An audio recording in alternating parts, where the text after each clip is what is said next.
Ayan mga kababayan, ito talaga ang tunay na balimbing, legit na legit. Tingnan nyo. Noon, ito bumabanat kay President Bongbong Marcos. Basahin nyo anong sinabi ni former Senator Manny Pacquiao. Ang mga Marcos, bilyon-bilyon, trilyon-trilyon ang korupsyon. Tapos, iboboto natin. Talaga ang talino natin, di ba? Sinabi niya yan, ha?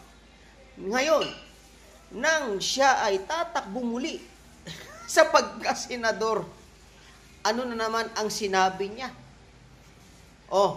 Lagi na lang natin sinisisi ang mga Marcos pagdating sa korupsyon.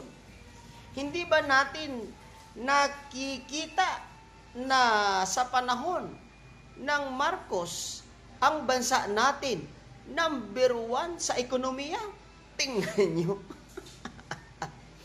Maniniwala pa ba kayo dito sa isang tumatakbong senador na may isa nga, sabi niya dati na ayaw na daw niyang magboxing kasi magre-retiro na siya. Pero bumalik na naman sa pagboboxing. Talagang legit na balimbing ang taong ito, mga kababayan. So anong masasabi niyo dito sa kanyang mga sinasabi? Kayo na po, bahala mga kababayan.